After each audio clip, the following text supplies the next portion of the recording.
একবার হরি হরি বল। নিতাই গৌরী সীতানাথ প্রেমানন্দে একবার হরি হরি বল। জগন্নাথ স্বামী নয়ন পথগামী ভব তুমি। জগন্নাথ স্বামী নয়ন পথগামী ভব তুমি।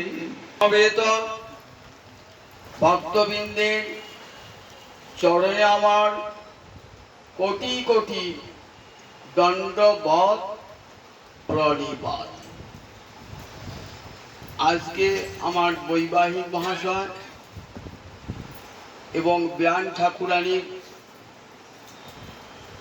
স্মরণে এই পাঠটি আজ তাদের ঊর্ধ্বগতি কামনায় উৎসর্গীকৃত করা হলো। আপনারা সবাই তাদের দুজনের জন্য ঊর্ধ্বগতি ঊর্ধ্বলোক কামনা প্রার্থনা করেন। জয় নিতাই, জয় নিতাই, জয়। গীতায় ভগবান অর্জুনকে বলেছেন, ভক্তা মাম অভিজানাতি যাবান যশ্চাস্মি তত্ত্বতঃ ততমাং তত্ত্বতো জ্ঞাত্বা বিশতে তদ অনন্তরম। বলছে অর্জুন, আমাকে পাবার তো অনেক অনেক সাধন আছে। গীতাতে আমরা দেখি কর্ম, নিষ্কাম কর্ম একটা সাধন, যোগ একটা সাধন, ধ্যান একটা সাধন, ভক্তি একটা সাধন। তাহলে অনেকের মনে একটা প্রশ্ন আসবে যে কোনো একটা সাধন করলেই তো ভগবানকে পাওয়া যায়। কেউ বলবেন নিষ্কাম কর্ম করবো তাতেই তো ভগবানকে পাওয়া যাবে না। কেউ বলেন জ্ঞান সাধনা করবো তাতেই তো ভগবানকে পাওয়া যাবে না। কেউ যদি বলেন যোগ সাধন করবো তাহলে যোগ সাধনতে ভগবানকে পাওয়া যাবে না। যদি কেউ বলেন ধ্যান করবো ধ্যানের দ্বারা কেউ করেন ভক্তি। কিন্তু সব শেষে পূর্ব আদেশ আর পর আদেশ, এই দুটো আদেশের মধ্যে কোন আদেশটা বলবান হয়? পর আদেশটাই বলবান হয়। পরবিধি, পূর্ববিধি আর পরবিধির মধ্যে কোন বিধিটা বলবান হয়? শেষের যে বিধিটা সেইটাই বলবান হয়। ভগবান বলছে সবগুলো আমার পাবার উপায় বটে, কিন্তু ভক্তামাম অভিজানাতি, একমাত্র ভক্তির দ্বারাই আমাকে সর্বতোভাবে জানা যায়। কোথাও বলেন নাই যে জ্ঞানের দ্বারা আমাকে সর্বত জানা যায়, যোগের দ্বারা আমাকে সর্বত জানা যায়, ধ্যানের দ্বারা আমাকে সর্বত জানা যায়। কোন গীতায় দেখান দেখি এক জায়গায় ধরুন। কিন্তু ভক্তামাম অভিজানাতি, এই অভিশব্দটি উপসর্গটির অর্থ হলো একবারে ভগবানের ভিতর বাহির সব জানতে পারা যায়। সমগ্রভাবে ভগবানকে, তার কত কত রূপ, তার কত কত লীলা, তার কত কত অবতার, তার কত কত স্বরূপ, এটা একমাত্র ভক্তিতেই জানা যায়। ভক্তা মাম অভিজানাতি। ভক্তি শব্দে তৃতীয়ার এক বচনে ভক্তা। এটা কিসে তৃতীয়া? না করণ কারকে তৃতীয়া হয়েছে। করণ কারকে তৃতীয়ার একটা বড় গুরুত্ব কি? পাণিনি তার ব্যাকরণে বলেন সাধকতমং করণং। একটা ক্রিয়া সাধনের যা যা উপযোগী তাকে বলে সাধক। সব সাধকগুলা কিন্তু করণ হবে না, তাতে তৃতীয়া বিভক্ত হবে না, এটা সাধকতম। যেমন ছেত্তা কুঠারেন কাষ্ঠং ছিনত্তি, কাঠুরিয়া কুঠার দিয়ে একটা গাছকে কাটছে। তাহলে দেখুন তিনটে সাধক আছে, কাঠুরিয়ার হাতটা একটা সাধক, যে কুঠারটা দিয়ে কাটছে সেই কুড়ুলের বাটটা একটা সাধক, আবার কুড়ুলের ফলাটা একটা সাধক। আর তৃতীয় বিধি কোনটা হবে? হাতে হবে না কুড়ুলের বাটটা হবে না কুড়ুলের ফলাটা হবে? তৃতীয় বিভক্তি হয়ে বলেছিল এই কুড়ুলের ফলাটা। এবার সাধক বটে কিন্তু সাধকতম নয়। যা ক্রিয়া সাধনের উপযোগী তাকেই বলে সাধক। সাধকতম যেটা সেটা হয় করণকারক, তাতে হয় তৃতীয়া বিভক্তি। এই যে ভক্তামাম অভিজানাতি, এখানে ভক্তি শব্দে করণকারকের তৃতীয়া বিভক্তি, মানে ভক্তি হলেন সাধকতম, যার দ্বারা ভগবানকে সম্পূর্ণরূপে পাওয়া যায়, জানতে পারা যায়। আবার ভাগবত উদ্ধবকে বলছেন একাদশ স্কন্ধে, বলছেন আমাকে ভক্তাহম একয়া গ্রাহ্য। একয় মানে একমাত্র অব্যভিচারিণী ভক্তির দ্বারাই আমাকে জানা যায়। ভক্তাহম একয়া গ্রাহ্য। তাহলে এখানে দেখুন একই গীতা বাক্যের সঙ্গে ভাগবত বাক্য মিলে গেল। এখানেও বললেন একমাত্র ভক্তির দ্বারাই আমি গ্রহণযোগ্য হয়ে আমাকে জানা যায়। আবার গীতা তো তাই বলি। কিন্তু এই ভক্তিটা কোনো সাধনে কিন্তু পাওয়া যায় না। ভক্তি কোনো সাধনে পাওয়া যায় না, ভক্তি কোনো সাধনের ফল নয়। তাহলে ভক্তি কেমন করে পাওয়া যাবে? বলেন মহৎ কৃপা মূলা। ভক্তি হলো মহতের কৃপা ছাড়া কৃষ্ণে কখনো ভক্তি লাভ হতে পারে না। যত যত সাধন করুন না কেন, যদি মহতের পদধূলি আপনার মাথায় না পড়ে, তাহলে কখনো কৃষ্ণ ভক্তি লাভ হবে না, হবে না, হবে না।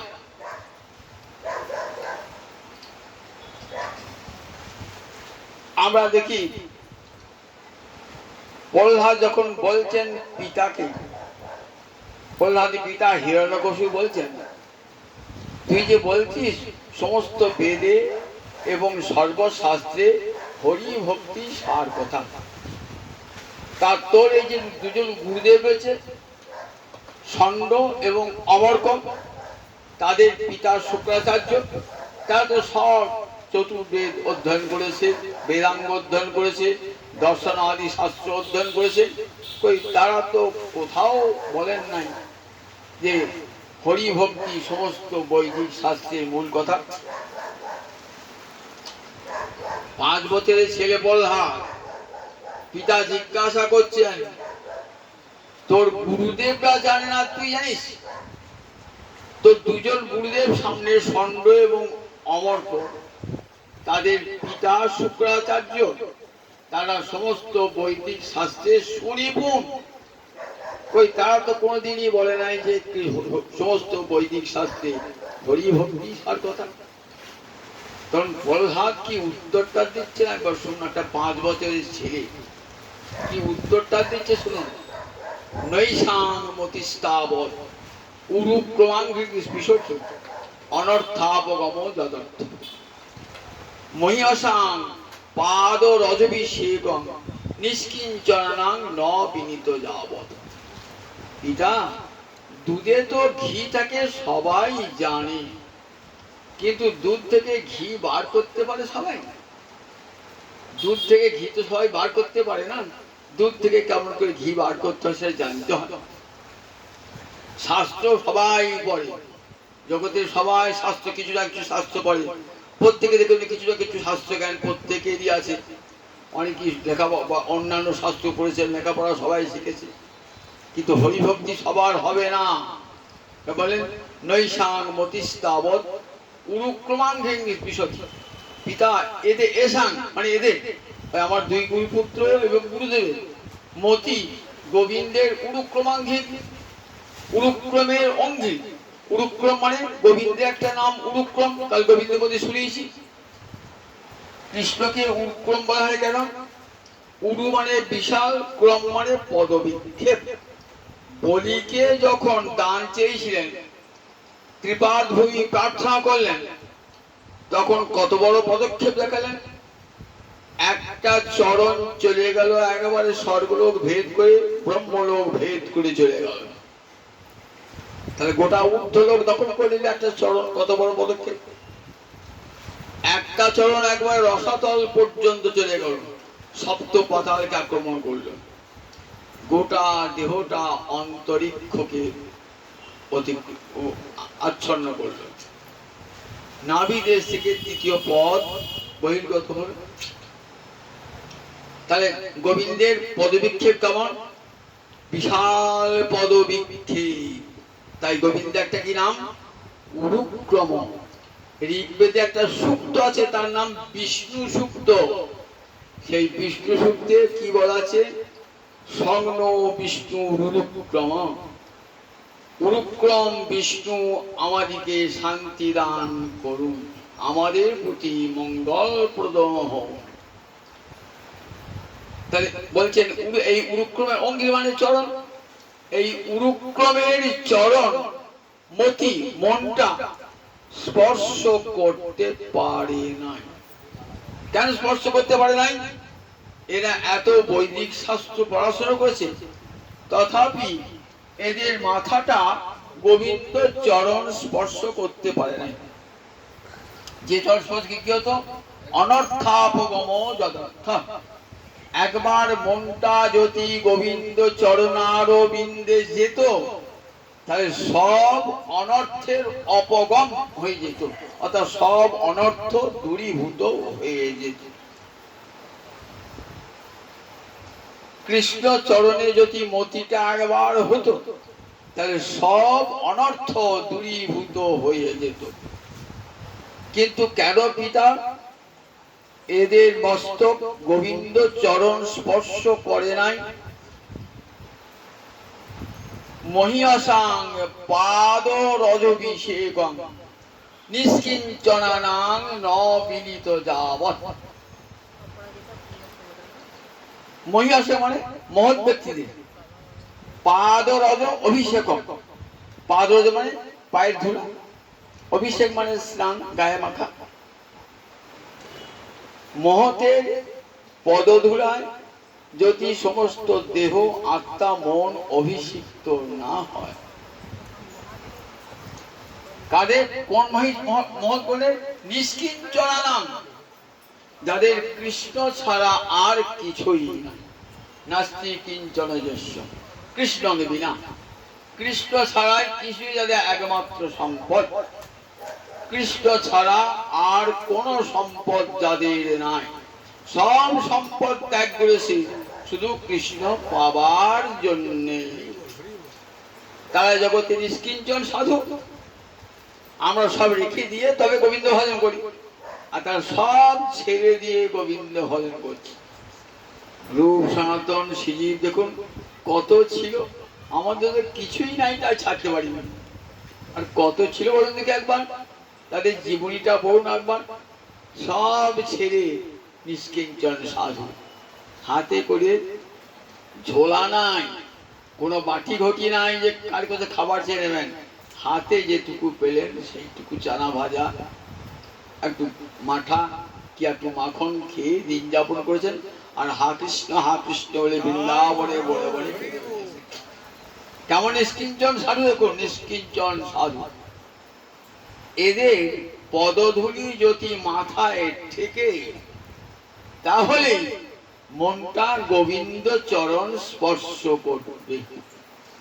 নিষ্কিঞ্চনাং ন বিনীত যাবৎ, যতক্ষণ পর্যন্ত মহতের পদধূলি কে বরণ না করে দিচ্ছে। বৈষ্ণবের পদধূলি তাহে মোর স্নান কেলি, তর্পণ মোর বৈষ্ণবের মন বিচার করিয়া মনে ভক্তি রস আস্বাদনে মধ্যস্থ শ্রী ভাগবত পুরাণ। এটি কার গান? ঠাকুর নরোত্তমের। এই নরোত্তম নিষ্কিঞ্চন খেতুরী রাজার সন্তান, খেতুরীর রাজা, খেতুরী এখন পূর্বঙ্গে, সেই খেতুরী রাজার সন্তান নরোত্তম, একমাত্র সন্তান, অঢের ঐশ্বর্য বাবার, সব ছেড়ে বৃন্দাবনে বলেন। সেখানে কৃপা লাভ করে এসে গুরুদেবের লোকনাথের কাছে দীক্ষা গ্রহণ করে, লোকনাথ গোস্বামী, অন্য কোনো লোকনাথ নয়, লোকনাথ গোস্বামী, ভুল করবেন না, লোকনাথ গোস্বামী যিনি মহাপ্রভুর আগেও চলে গিয়েছেন, ভূগর্ভ এবং লোকনাথ, সেই লোকনাথ গোস্বামীর দীক্ষা গ্রহণ করে নিষ্কিঞ্চন সাধ হয়েছে। সেই নরোত্তম ঠাকুর নিষ্কিঞ্চন, সর্বস্ব, বাবার এত ধন সম্পদ, সর্বস্ব ত্যাগ করেছে এই এই মহতের পদধূলি। তাই নিজেই বলছেন, বৈষ্ণবের পদধূলি তাহে মোর স্নান কেলি, তর্পণ মোর বৈষ্ণবের নাম। বৈষ্ণবের পদধূলি অঙ্গে মাগলে তবেই গোবিন্দ কথায় গোবিন্দের রুচি জন্মাবে, নইলে বিষয়েই মনটা থাকবে। মনটা বিষয় থেকে সরিতে পারে কে? ওই ভক্তের পদধূলির এত শক্তি। ভক্ত পদ রজ আহারে ভক্ত পদ জল, ভক্ত ভুক্ত শেষ এই তিনি সাধনের বল। কবিরাজ গোস্বামী পাদ চৈতন্য চৈতামৃতে বলছেন, ভক্তি সাধনের শক্তি কোথা হতে পাবে? ভক্ত পদ রজ আহারে ভক্ত পদ জল, ভক্ত ভুক্ত শেষ এই তিনি সাধনের বল। ভক্তের পায়ের ধুলা, ভক্তের পদধৌত জল, আর ভক্তের অবশেষ, ভক্তাবশেষ, এই তিনটে ভক্তি সাধনের শক্তি যোগায়। এই তিনটি ভক্তি সাধনের শক্তি যোগায়। এই মহৎ কৃপা মূলা, যতক্ষণ পর্যন্ত এই মহতের পদধূলিতে আমার সমস্ত ইন্দ্রিয়কে স্নান করাতে না পারছি, ততক্ষণ কৃষ্ণের রুচি, কৃষ্ণের মতি কোনো মতেই হবে না। আমি সর্বশাস্ত্র পড়ে শেষ করুন, তথাপি মতিটা গোবিন্দ চরণে হবে না। কিন্তু এই মুহূর্তে কৃপা লাভ হয়ে যাবে, দেখবেন মনটা গোবিন্দ চরণে বিষয়ে থাকবে না। মহারাজ যুধিষ্ঠির এত সম্পদের মধ্যে থেকেও মন গোবিন্দ চরণারবিন্দে রয়েছেন। অঢেল সম্পদের মধ্যে গোবিন্দ তাদের সব অনর্থ দূর করে, শত্রুকণ্টক বিনাশ করে রাজ সিংহাসনে বসিয়েছেন, কিন্তু মন গোবিন্দ চরণারবিন্দে। কি করে এই মতিটা পেলেন যুধিষ্ঠির?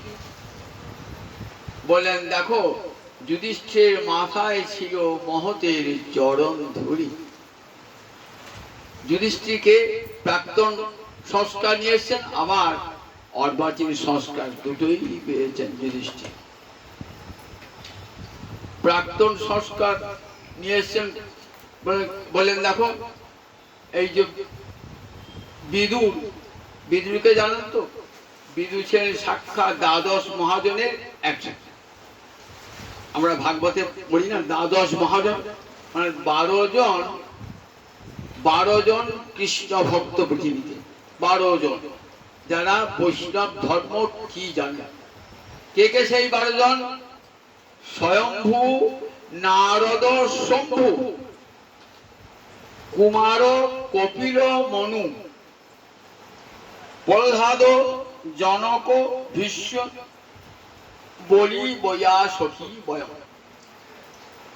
যমরাজ তার নিজের অনুচরদিকে বলছেন, জানিস পৃথিবীতে 12 জন লোক ভাগবত ধর্ম বা বৈষ্ণব ধর্ম কি জানে, তার মধ্যে আমি একজন। 12 জন কে স্বয়ংভূত ব্রহ্মা, নারদ, শম্ভু মানে মহাদেব, স্বয়ম্ভু, নারদ, শম্ভু, সনত কুমার ব্রহ্মার পুত্র, কপিল মুনি, মনু মহারাজ যা থেকে মানব জাতির সৃষ্টি, মনু, প্রহ্লাদ, জনক রাজা, ভীষ্ম, বলি রাজা, ব্যাসনন্দন, সুখ আর আমি। তাহলে সেই যমরাজা দ্বাদশ মহাজনের একজন পরম হরিভক্ত। এই যমরাজা, সেই যমরাজাই বিদুর হয়ে এসেছেন এই পাণ্ডবদের ঘরে। কি করে হলেন? বিদুর বলেন মান্ডব্য ঋষির অভিশাপে। এক রাজবাড়িতে চুরি হয়েছে, রাজা চোর ধরবার জন্য লোক লাগিয়েছেন। দেখছেন একটা নির্জন অরণ্যে মান্ডব্য ঋষি ধ্যানে মগ্ন। চোরগুলো তার পাশে বসে গেলেন ঠিক ধ্যানমগ্ন ঋষির মতো। তখন রাজা ধরতে 4 জন চোরের সঙ্গে ওই মান্ডব্য ঋষিকে ধরেছেন। 4 জন চোর আর মান্ডব্য ঋষি 5 জনকে শুলে চড়িয়ে দিলেন। তখন মান্ডব্য ঋষি চলে গেলেন একবার সাক্ষাৎ যমলোকে। যমলোকে গিয়ে বলছেন যমরাজাকে, আচ্ছা আমি তো কোনো অপরাধ করি নাই, তাহলে আমাকে কেন শুলে বিদ্ধ হতে হলো, বলো, তুমি উত্তর দাও। তখন বলছেন ছোটবেলায় তুমি একটা ফড়িংকে কাঁটা দিয়ে বিদ্ধ করছি, বলে তখন তুমি বালক, বালকের অপরাধ কেউ নেয় নাকি? লঘু পাপে আমাকে এত বড় গুরুদণ্ড দিলে, আমি তোমাকে অভিশাপ দিলাম, তুমি 100 বৎসর ভারতবর্ষে শূদ্র হয়ে জন্মগ্রহণ করবে। সেই যমরাজা বিদুর হলেন 100 বৎসর। তাই বিদুরের কেমন কৃষ্ণ ভক্তি নিয়ে এসেছেন বিদুর। আর সেই বিদুরের অত্যন্ত প্রিয় ছিলেন কে? অত্যন্ত প্রিয় ছিলেন মহারাজ যুধিষ্ঠির। আবার ব্যাসদেবের কৃপাতেও বিদুরের হরিভক্তি লাভ হয়েছিল। সেই বিদুর দেখুন কেমন বিদুর নিজের জ্যেষ্ঠ ভ্রাতা হস্তিনাপুরের রাজা ধৃতরাষ্ট্রকে বলছেন যে রাজা, তোমার 100 পুত্র বিনাশ হয়েছে, রাজ্য চলে গেছে, দাঁতগুলো পড়ে গেছে, মাথার চুল একটাও নাই, চোখে ভালো করে দেখতে পাও না, অন্ধ তুমি। আবার দেখো এখনো তোমার রাজা হবার স্বাদ গেল না, এখনো বাঁচবার ইচ্ছা, অহো জীবিত আশা বলিয়সী। দেখো যদি জীবনটাকে সার্থক করতে চাও, যদি সত্যিকারের নরোত্তম হতে চাও, রাজা হলেই কেউ নরোত্তম হয় না, ধন থাকলে কেউ নরোত্তম হয় না। ভগবানকে হৃদয়ে ধারণ করে সর্বস্ব ত্যাগ করে নির্জনে গিয়ে হা কৃষ্ণ বলে কাঁদেন, তিনি এই জগতে নরোত্তম। যাও দাদা, সংসার ত্যাগ করে চলে যাও। বিদুরের এক কথায় ধৃতরাষ্ট্রের অন্তর ডুবে জেগে উঠল। তার পরদিন গান্ধারী কুন্তিকে সঙ্গে নিয়ে চলে গেলেন প্রজ্ঞায়। তাহলে দেখুন বিদুর কত বড় শক্তিমান ছিলেন, বিদুরের হৃদয়ে কতখানি কৃষ্ণ ভক্তি। থাকলেন না অত্যাচারী দুর্যোধন, তার পাপ পাপিষ্ঠ, তার সঙ্গে থাকা মানে তাকে সমর্থন করা। কাজী যুদ্ধের পূর্বে তিনি চলে গেলেন। অনেক উপদেশ দিয়েছেন, ধৃতরাষ্ট্রকে ভালোবাসতেন, তাই অনেক উপদেশ দিয়েছেন যাতে দুর্যোধন দুঃশাসনের মতিগতি ভালো হয়। দেখলেন কোন ক্রমে হওয়ার কথা নয়। তখন রাজবাড়ি পরিত্যাগ করলেন। যে বাড়িতে পাপ ঢুকেছে, যে রাজপ্রাসাদে পাপ ঢুকেছে, সেই রাজবাড়িতে এক মুহূর্ত থাকবো না বলে বিদুর বেরিয়ে পড়লেন। বিদুর গিয়ে হস্তিনাপুর প্রাসাদ থেকে অনেক দূরে কুটিরে থাকতেন, ভিক্ষাবৃত্তি করতেন। গঙ্গোত্তরীতে গিয়ে দেখা হলো কার সঙ্গে? মৈত্র ঋষির সঙ্গে। সেখানে কৃষ্ণ কথায় সারাটা জীবন অতিবাহিত করেছেন। দেখুন সেই বিদুরে কৃপা লাভ করেছিলেন কে? মহারাজ যুধিষ্ঠির। তাই দেখুন মহারাজ যুধিষ্ঠির অন্তরটি কেমন কৃষ্ণ ভক্তিতে আচ্ছন্ন। এত ঐশ্বর্য পেয়েছেন, রাজা হয়েছেন, কিন্তু মন গোবিন্দ চরণারবিন্দে রয়েছে। রাজার ছেলে ভিখিরি হয়ে গেছেন, বনে বনে ভিক্ষা করছেন, কিন্তু এতটুকু অন্তরে কোনো ক্ষোভ নাই। অন্তরে মহাভারতের বনপর্বটা পড়ে দেখবেন একবারে। একদিন নির্জন বনে বসে আছেন, সেখানে দ্রৌপদী বলছেন যে দেখো তোমার জন্যই আজ পঞ্চভ্রাতার কত কষ্ট হচ্ছে, আমাকেও সেই কষ্ট সহ্য করতে হচ্ছে একমাত্র তোমার জন্যই। তুমি কেন, তোমার এত গুণ, কিন্তু একটা বড় দোষ, তুমি পাশা খেলো। আর সেই পাশা খেলার জন্য দেখো আমাদের সংসারে, আমাদের রাজ্যে অভিশাপ এসেছে। দেখো আজ আমরা বনে বনে ঘুরে বেড়াচ্ছি, শুধু আমার নিজের জন্য নয়, তোমার নিজের কি দুরবস্থা। দেখো একদিন তুমি শুয়ে থাকতে সোনার সিংহাসনে, বহুমূল্য শয্যায়, কত দাস দাসী তোমার সেবা করত, রাজভোগ ছিল তোমার আহার, বৈতালিকদের সঙ্গীতে তুমি জেগে উঠতে। আর আজ কোথায় শুয়ে আছো? কুশের উপর শুয়ে আছো, কোন শয্যা নাই, কুশের উপর শুয়ে আছো। শিয়ালদের ডাকে ঘুম ভাঙছে, বনের ফলমূল খাচ্ছ, শরীর জীর্ণ শীর্ণ হয়ে গেছে, শুধু তোমার জন্যই এই দুরবস্থা, আর বাকি চার ভাইয়ের এবং আমার। বলছেন কল্যাণী নাস্তিকং প্রভাষসি, কল্যাণী নাস্তিকের মতো কথা বলছো, পাশা তো আমি খেলি না, আমাকে দিয়ে কে যেন পাশা খেলান। কতখানি ভগবদৈব নির্ভর। দেখুন দেখো তিনি একদিন রাজা করেছিলেন, আবার তারই ইচ্ছায় আমি বনে বনে ঘুরে বেড়াচ্ছি। জগতে তার ইচ্ছা ছাড়া গাছের একটা পাতাও নড়ে না, তাই তার ইচ্ছায় কেউ রাজা, কেউ বা ভিখারি হয়েছে। সুতরাং কেন আমাকে দোষ দিচ্ছ? দেখো আমার দেখো সব আমাকে দিয়ে, মানুষের নিজের কিছু করবার ক্ষমতা নাই, সব করান ভগবান। এই অন্তরে দৃঢ়বোধ, এতটুকু ক্ষোভ নাই অন্তরে। আবার রাজ্য পেয়েছেন, ফিরে এসেছেন, রাজ্য পেয়েছেন, রাজস্ব যজ্ঞ করেছেন। দেখুন তথাপি কিন্তু এতটুকু রাজ অহংকার অন্তরে নাই। সমস্ত অহংকার বিসর্জন দিয়ে কৃষ্ণ চিন্তায় মনটা ভরে রয়েছে। তাই যুধিষ্ঠির এই যে কৃষ্ণ ভক্তি কোথা হতে এলো? একে তো মা কুন্তির গর্ভে তার জন্ম, ধর্মের ঔরসে তার জন্ম, প্রাক্তন সংস্কার তো নিয়ে এসেছেন।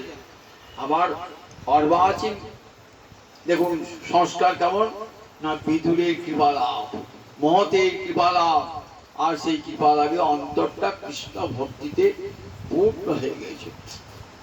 অন্তরে গোবিন্দ যার, কিসের অভাব তার? ভাব সর্ব গোবিন্দ যদি অন্তরে থাকে, আর কোনো অভাব থাকে নাকি? কোনো অভাব থাকে না। তাহলে দেখুন মহতের কৃপা লাভ করেছিলেন বলে মহারাজ যুধিষ্ঠির এমন কৃষ্ণ ভক্তি। আবার দেখুন 5 বছরের ছেলে ধ্রুব, তার অন্তরে কেমন করে কৃষ্ণ ভক্তি জাগ্রত হলো। আমাদের মনে লাগে আমাদের 50 বছরে, 65 বছরে, 95 বছরের বয়সে কৃষ্ণ ভক্তি হয় না। ধূপ ধূপ করে মরতে যাচ্ছি। অঙ্গং গলিতং পলিতং মুন্ডং দশমবিহীনং জাতং তুন্ডং বৃদ্ধ জাতি গৃহীত্বা দণ্ডং তদপি ন মুঞ্চত্তাশা পুণ্যং ভজ গোবিন্দং ভজ গোবিন্দং ভজ গোবিন্দং মৌরমতে। আচার্য শঙ্কর বলছে অঙ্গ গলিয়ে গেছে, দুর্য কুর্য হয়ে গিয়েছে, মাথার একটা চুল নাই। একটা দাঁতও নাই, পুজো হয়ে লাঠিয়ে যাচ্ছে, তবু আশা আরো টাকা হবে, আরো ধন হবে, আরো ঐশ্বর্য হবে। দেখেছেন কেমন মহামায়া কেমন করে জড়িয়ে রেখেছেন মানুষকে। এতটুকু কৃষ্ণ চিন্তা আসে না, অন্তরে কৃষ্ণ চিন্তা আসে না। শত শোকের আঘাত খেয়েও, দুঃখের আঘাত খেয়েও অন্তরে কৃষ্ণ চিন্তা জাগ্রত হয় না। কেন? মহতের কৃপা লাভ হয় নাই বলে। তরুণস্তাবৎ তরুণী রক্ত, বালস্তাবৎ চিন্তামগ্ন, বৃদ্ধস্তাবৎ চিন্তামগ্ন, পরমে ব্রহ্মণি কোপি ন লগ্ন।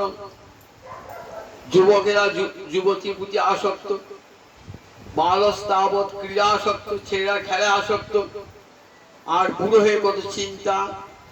গোবিন্দ চিন্তা কেউ করে না। আচার্য শঙ্কর বলেন কৃষ্ণ চিন্তা অন্তরে কারও আসে না। কি করে আসবে কৃষ্ণ চিন্তা? যদি মহদেব চরণ ধুলি মাথায় না পড়ে। 5 বছরের ধ্রুব, 5 বছরে কি করে তার অন্তরে কৃষ্ণ ভক্তি লাভ হলো? বলেন কৃপা পেলেন। কার কৃপা পেলেন? নিজ জননীর কৃপা।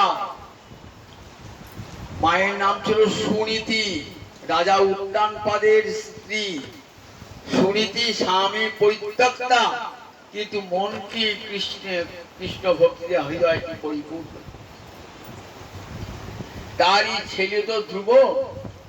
দেখুন মা কি শিক্ষা দিয়েছেন, ধ্রুব কাঁদছিস, তোর পিতা তোকে করে নেয় নাই বলে কাঁদছিস? শোন, দেখ তোর সমস্ত দুঃখ দূর হবে। একটা কথা শুনবে আমার? মা বলো কি করলে আমার সমস্ত দুঃখ দূর হবে? তারপরে জানিস গোবিন্দ একটি নাম কেশব, সমস্ত ক্লেশ নাশ করে বলে তার নাম কেশব। কৃষ্ণায় বাসুদেবায় হরয়ে পরমাত্মনে প্রণত ক্লেশ নাশায় গোবিন্দায় নমঃ। গোবিন্দ চরণে একবার যে প্রণত হয়ে যায় তার সমস্ত ক্লেশ তিনি হরণ করে নেন। তিনি গোবিন্দের একটি নাম হলো কেশব। গোপীরা এখন কাঁদছেন গোপীগীতিতে। গোপীরা কাঁদছেন কি বললে?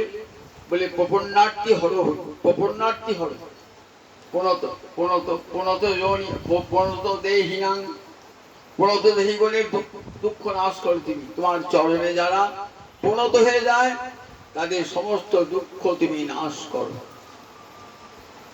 বলে বাবা দেখো আমি তো অভাগিনী, আমার ভাগ্য দোষে আজ তোর এই দুরবস্থা।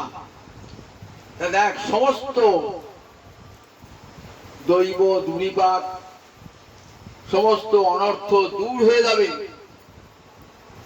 তুই বনে গিয়ে গোবিন্দ চিন্তা কর। আরাধায় তদ অধঃসজ পাদ পদ্মম, বলতে গিয়ে নির্জন অরণ্যে গিয়ে আরাধায় মানে আরাধনা করো। অধঃসজ পাদ পদ্মম, অধঃসজ মানে গোবিন্দ, তিনি অক্ষজ জ্ঞানের উপরে, সেই অধঃসজ গোবিন্দের চরণ কোমলে উপাসনা করো। তাহলে তোমার সমস্ত আরাধায় অধঃসজ পাদ, তোমার সমস্ত দুঃখ বিনাশ হয়ে যাবে।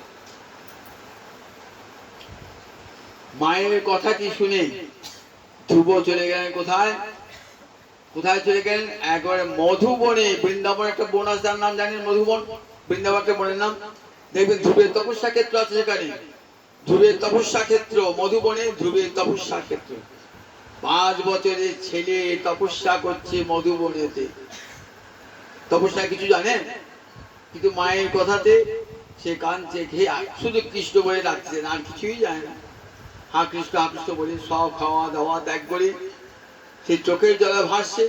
আরে দেখা দাও, দেখা দাও কমল লোচন হরি, একবার দেখা দাও, দেখা দাও কমল লোচন হরি, একবার দেখা দাও, দেখা দাও, নয়নে জলে বুক ভেসে যায়।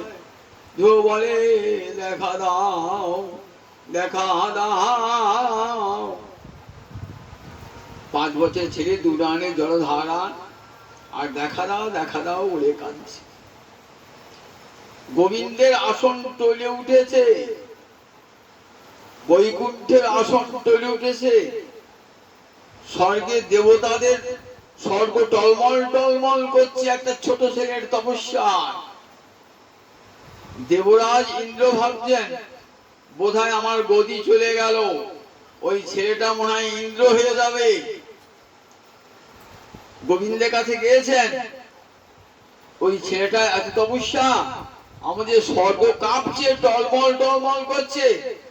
বলে কোনো চিন্তা করো না, ও তোমার স্বর্গরাজ্য ছিনিয়ে নেওয়ার জন্য তপস্যা করে নাই, আমার কৃপা পাবার জন্য তপস্যা। যাও দেবরাজ ইন্দ্র, তুমি বুঝবে কি, তুমি তো ঐশ্বর্যের মধ্যে ডুবে আছো, তাই তোমার কেবল ভয় মা ঐশ্বর্য হারাবে, এই ভয় তোমার। যাও, তোমার কোনো ভয় নাই। ইন্দ্র ফিরে এলেন,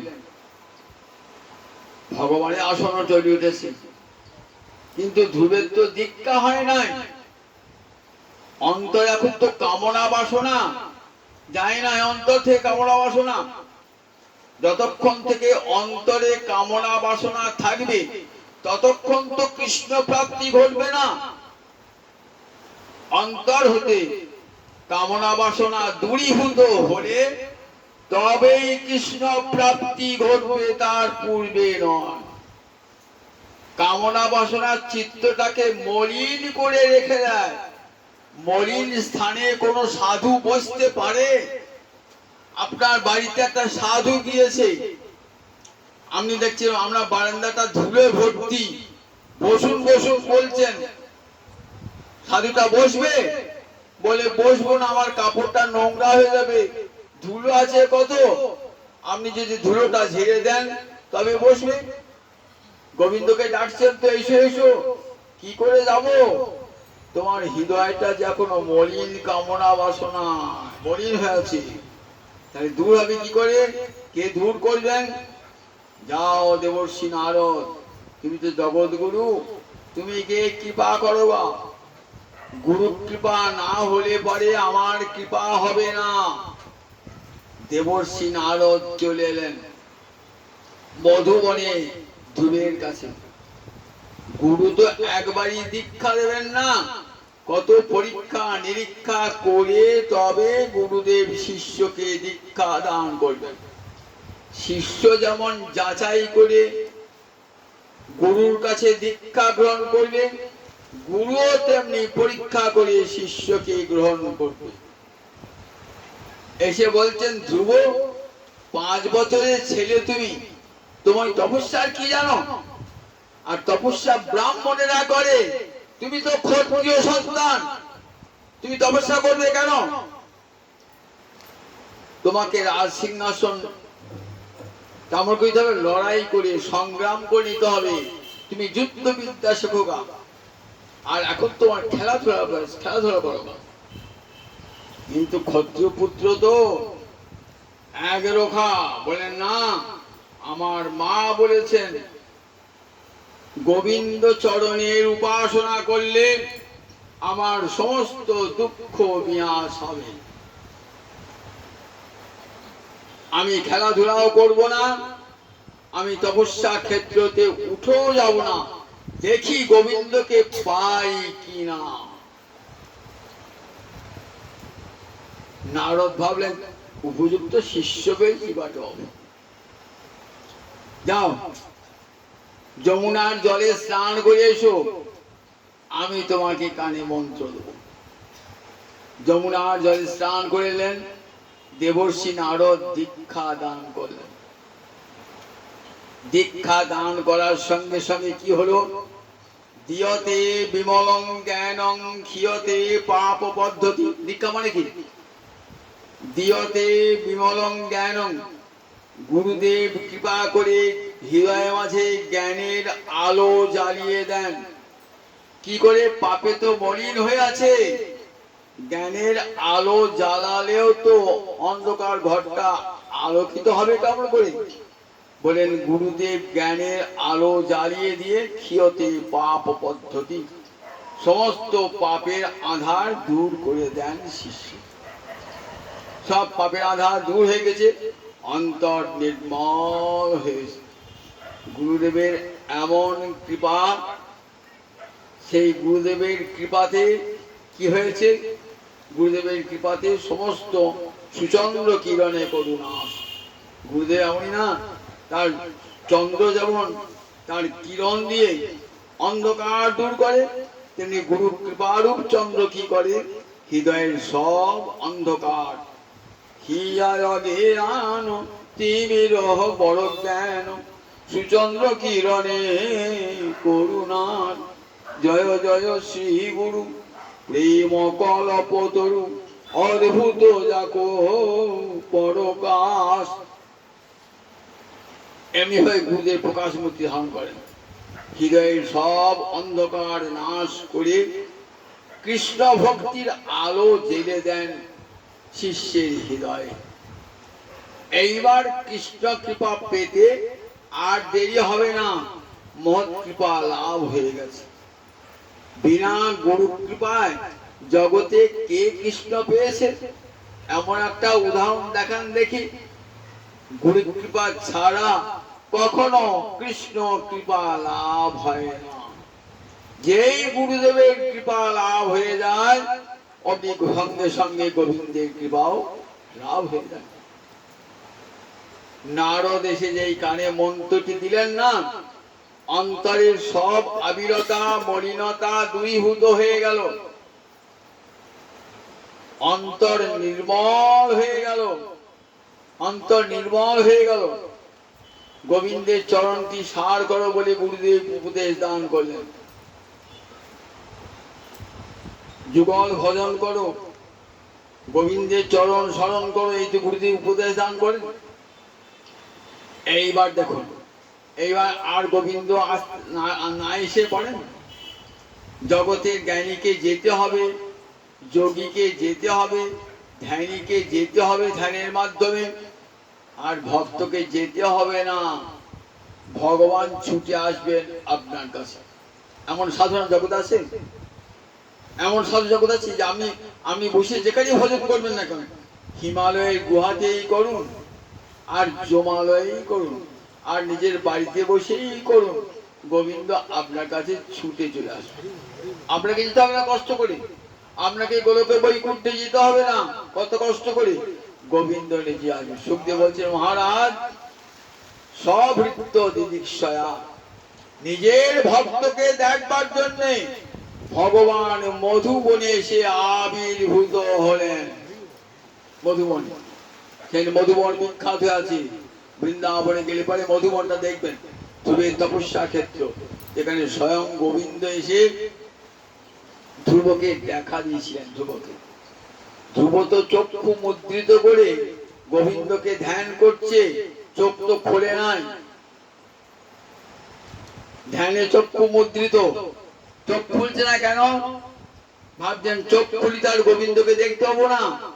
অন্তর আলোকিত করে দাঁড়িয়ে আছেন গোবিন্দ, ভুবনে মোহনে রূপ ধারণ করি শঙ্খ চক্র করা বদ্ধ হাতে নিয়ে। এমন নয়ন মনোলোভা মূরতি দর্শন করে চোখ খুলতেই পারছেন। গোবিন্দ ভাবছে, আচ্ছা মুশকিল হলো তো, আমি তো এলাম ধ্রুবকে দেখা দিতে, তা ধ্রুব তো চোখই খুলছে না, চোখই তো খুলছে না, আমাকে দেখছি না তো। তখন ভগবান কি করলেন? একটা ভিতরে মূর্তি ভগবানের, একটা বাইরে মূর্তি। তাহলে কি করবে? ওই ভিতরের মূর্তিটা না সরালে পরে ধ্রুব তো চোখ খুলবে না। কি করলেন? ভিতরের মূর্তিটা গোবিন্দ তো সরিয়ে দিলেন, আর খুঁজে পাচ্ছেন না। তখন ধ্রুব চোখটা খুলেছে, খুলিয়ে দেখছেন তার ধ্যানের ধনে গোবিন্দ আজ তার আনন্দের সীমা নাই। মাতৃবাক্য কেমন সার্থক হলো, গুরু বাক্য কেমন সার্থক হলো। আজকে আজ মধুবনে স্বয়ং গোবিন্দ এসে উপস্থিত হয়েছে।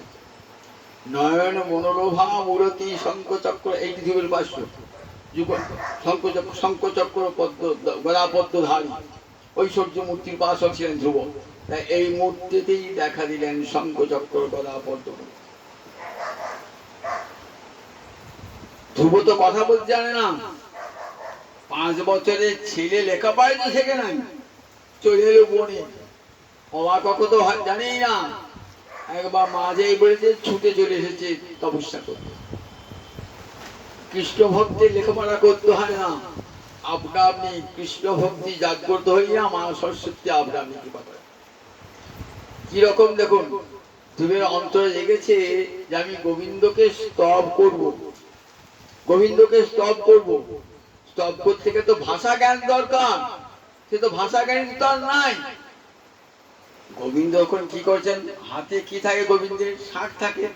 ওই শাঁখটা নাদ ব্রহ্মের প্রতীক, ওখান থেকে সমস্ত বর্ণমালার সৃষ্টি, নাদ ব্রহ্ম ধ্বনি থেকে। সেইটি ধ্রুবের গণ্ড দেশে ঠিকই দিলেন। ঠিক বাবা যেমন ছেলেকে আদর করে গালে টোকর মেরে, তেমনি করে ধ্রুবের গালে গণ্ড দেশে ঠিকই দিয়েছেন। অমনি ধ্রুবের মুখ থেকে বার হলো অপূর্ব স্তব। ধ্রুব কি বলছে, ধ্রুব বর নাও, আমি তো বর দেবার জন্য এলাম তোমাকে। তুমি কি বর চেয়েছিলে? না আমার পিতৃ পিতামহ যে সিংহাসনে আরোহণ করেন নাই এমন সিংহাসন আমাকে দিতে হবে। তাই তো দেওয়ার জন্য এসেছি, তাই তো দেওয়ার জন্য তোমাকে এসেছি। তোমার পিতৃ পিতামহ যে সিংহাসন আরোহণ করেন নাই সেই সিংহাসন তোমাকে দেওয়ার জন্য এসেছি, নাও। দেওয়ার জন্য এসেছি। কি বলছেন? বলছেন দেখো, কৃতার্থস্মি বরং যা আছে, আমি কৃতকৃতার্থ হয়েছি, আমি আর কোনো বর চাই না। তোমার চরণ সেবা বিনে আর কোনো বর চাই না। তোমার চরণ সেবা বিনে আর কোনো বর চাই না। প্রভু আমি অজ্ঞ ছিলাম, তাই চেয়েছিলাম, আমি আর কোনো বর চাই না। কৃতার্থস্মি বরং যা আছে, আমি কৃতকৃতার্থ হয়েছি, আমি আর কোনো বর প্রার্থনা করি না। কাঁচং বিচিন্নং দিব্যরত্নং প্রাপ্তং, কাঁচের টুকরো খুঁজতে এসে আমি হীরের টুকরো পেয়ে গেছি। আর কাঁচের টুকরো যেন কেউ কাঁদে?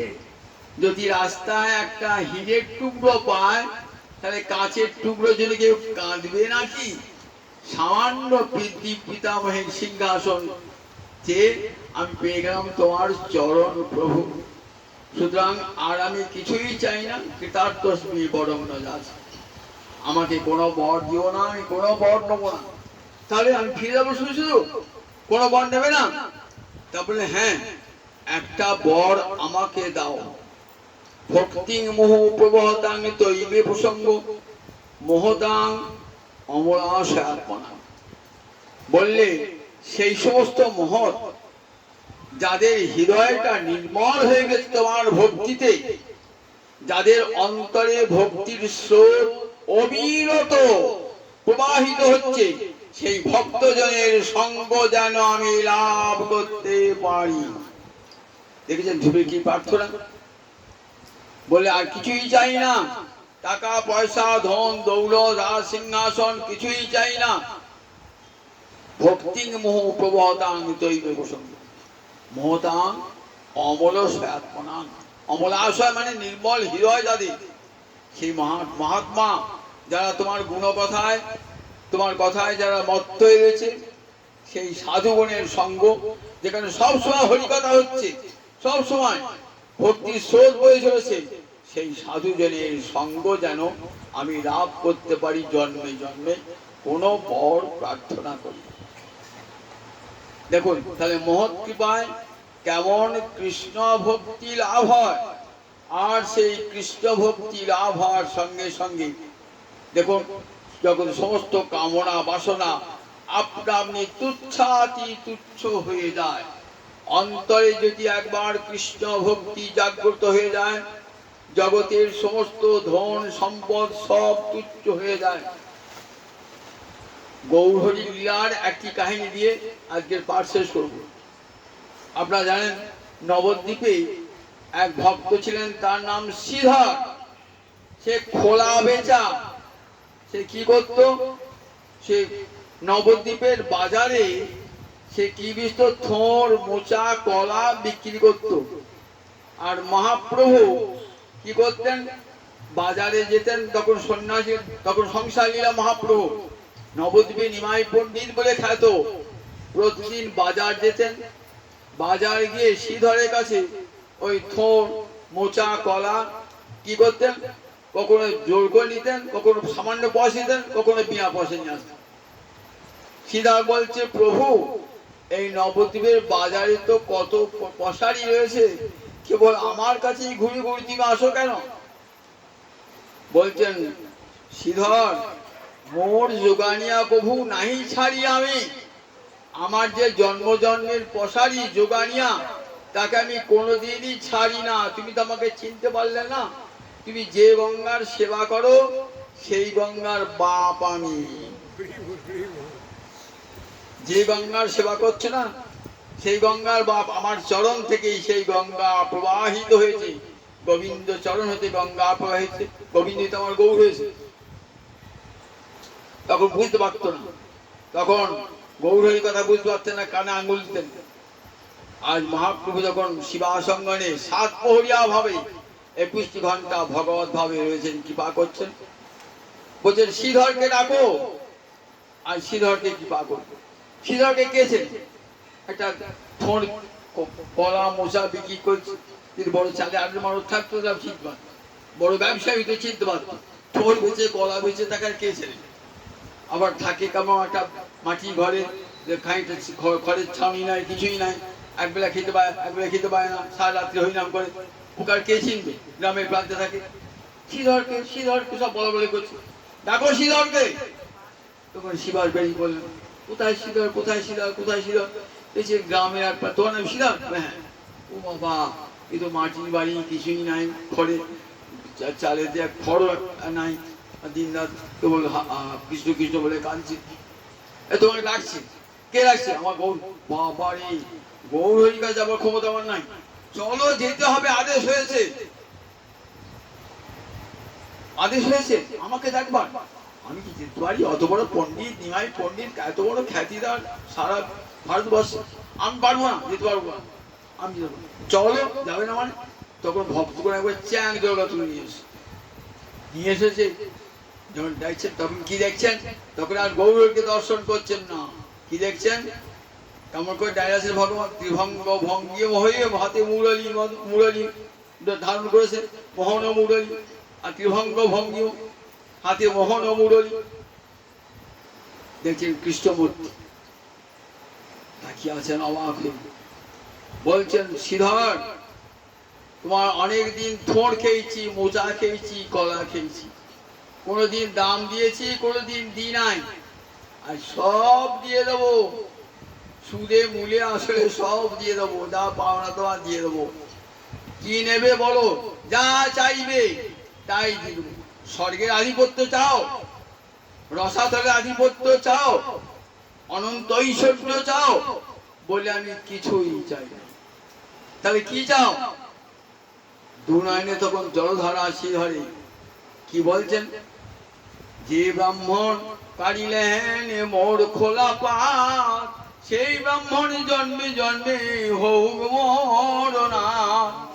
যে ব্রাহ্মণ মোর শোনে করিল কুন্দল, মোর প্রভু হৌ তার চরণ যুগা। যিনি নবদ্বীপের বাজারে আমার সঙ্গে ঝগড়া করতেন, তিনি যেন জন্মে জন্মে আমার প্রভু হয়ে, যিনি আমার সঙ্গে ঝগড়া করতেন তার দুখানা চরণ যেন আমার প্রভু হয়। সব দিতে চাইলেন, কিন্তু নেবেন না, কিছুই নেবেন না। কৃষ্ণ কৃপার এই এক অদ্ভুত স্বভাব। রাজ্যশালী প্রতাপ রুদ্র বলছেন, রাজ্যশালী প্রাণ দিব হইব ভিখারি। আমি রাজ্য ছাড়বো, প্রাণ ভিখারি হব, তবে আমার গৌর কৃপা লাভ হতে চাই। প্রতাপ রাজা, উড়িষ্যার রাজা প্রতাপ রুদ্র, একমাত্র হিন্দু রাজা প্রতাপ রুদ্র বলছে আমি সব ছেড়ে দেবো, যদি গৌর কৃপা না পাই তাহলে প্রাণ পরিত্যাগ করবো, গৌর কৃপা না পেলে পাই। কৃষ্ণ কৃপার এই এক অদ্ভুত স্বভাব, রাজ্যশাহী করে তাদের ভিখারির স্বভাব, তাকে ভিকিরি করে দেন। বললেন দেখো সব ঐশ্বর্য বিসর্জন দিয়েও চেয়েছেন গৌরীর কৃপা। যতক্ষণ পর্যন্ত ভগবত দর্শন হয় নাই ততক্ষণ অন্তরে কামনা বাসনা, যেই ভগবত প্রাপ্তি হয়েছে, ভক্তিতে হৃদয় পূর্ণ হয়েছে, তখন আর কোনো কামনাও নাই, কোনো বাসনাও নাই। ভক্তি মহারাজ আর কিছু চাইতেই দেন না, হৃদয়টাকে এমন করে কৃষ্ণ ভরে রেখে দেন জগতের সব জিনিসকে তুচ্ছ বলে মনে হয়, সব তুচ্ছ তুচ্ছ তুচ্ছ বলে মনে হয়, যাতে অমৃতত্ব লাভ হবে না। বললেন সে ধর্মে চাই না। এই ভারতবর্ষে জানেন তো যাজ্ঞবল্কের দুই পত্নী ছিল, মৈত্রেয়ী আর কাত্যায়নী। তা মৈত্রী আর কাত্যায়নী উপনিষদের কাহিনী বলছে। তা যাজ্ঞবল্ক সন্ন্যাসী যাবেন, বলছে দেখো তোমার দুই বউ তো, আমি তোমাদেরকে সম্পত্তি ভাগ করে যাচ্ছি। কাত্যায়নী সম্পত্তি ভাগ নিলেন, আর মৈত্রী ভাগ নাও। মৈত্রী বলছেন দেখো স্বামী, আমি জিজ্ঞাসা করি, জেনা হং নামের তার স্যান তেনা হং কি করলাম, যার দ্বারা আমি অন্তত্ব লাভ করতে পারবো না সেই সম্পদ নিয়ে আমার কি হবে, আমি সেই সম্পদ দেবো না। ভারতবর্ষে ঋষি বাক্য, নারী ঋষি বললেন দেখো জেনা হং না অমৃতার স্যান, যার দ্বারা অমৃতত্ব লাভ করতে পারবো, এই জগতের সম্পদ আমি অমৃতত্ব লাভ করতে পারবো, আমি চাই না, সম্পদ চাই না। সম্পদ হেলায় তুচ্ছ করে দিলেন। অমৃতত্ব লাভ করছেন, পরম ব্রহ্মপদ লাভ করবার জন্য, অমৃত লাভ করবার দিলেন, তারা সর্বস্ব পরিত্যাগ করে নির্জন বনে গিয়ে আরাধনা করেছেন। কি আরাধনা? তমসমা জ্যোতির্গময়, অন্ধকার থেকে আমাকে আলোকের লোকে নিয়ে চলো। তমসমা জ্যোতি মৃত্যুমা অমৃতঙ্গময়, মৃত্যুর লোক হতে আমাকে নিয়ে চলো, অমৃতময় লোকে চলো। অসতমা সৎগময়, এ জগতে সব ধন সম্পদ কোনোটাই টেকে না, আমাকে সেই সম্পদ দাও, সেই ধন দাও যা কোনোদিন বিনাশ প্রাপ্ত হবে না। সেই সম্পদ চেয়েছেন ভারতবর্ষের ঋষিরা। আজ আমরা ধনের কাঙাল, টাকার কাঙাল। আর আমাদের পূর্বপুরুষরা কি চেয়েছেন ভগবানের কাছে, কি প্রার্থনা করেছেন? সর্বস্ব ত্যাগ করে নির্জন বনে গিয়ে চেয়েছেন আমাকে নিয়ে চলো আনন্দ লোকে, অমৃতময় লোকে নিয়ে চলো, যেখানে মৃত্যু নাই সেখানে নিয়ে চলো। অসৎ যেখানকার সম্পদ নষ্ট হয় না সেই অমৃত সম্পদ আমাকে দান করো। আর যা তুচ্ছ বস্তু, যার দ্বারা ভগবানকে লাভ হবে না, সেই সম্পদ তারা চান না, সেই সম্পদকে তারা তুচ্ছ করে দিয়েছে। তাই মূলহাত আরম্ভ করলে কথা দিয়ে নৈশাং গতিস্থাপদ পুরুক্রমাংস্পৃশতি, যতক্ষণ পর্যন্ত মহতের কৃপা লাভ না হচ্ছে ততক্ষণ কৃষ্ণের মতি হবে না। যতই লেখাপড়া শিখুন, যতই বিদ্বান হন, কৃষ্ণের মতি জগতে কোটিতে গুটি, কোটিতে গুটি, কোটি কোটি মানুষ রয়েছে, সবাই তো লেখাপড়া যাবে, ওই কৃষ্ণমতি হয়? কৃষ্ণমতি হয় না যতক্ষণ মহতের পদধূলি মাথায় না পড়ছে। মহতের পদধূলি মাথায় পড়লে তবেই গোবিন্দ চরণে মতি লাভ হবে।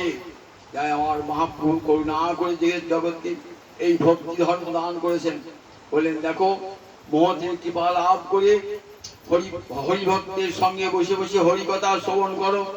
আর হরে কৃষ্ণ কৃষ্ণ কৃষ্ণ হরে হরে, হরে রাম রাম রাম হরে হরে, এই মহানাম কীর্তন করো।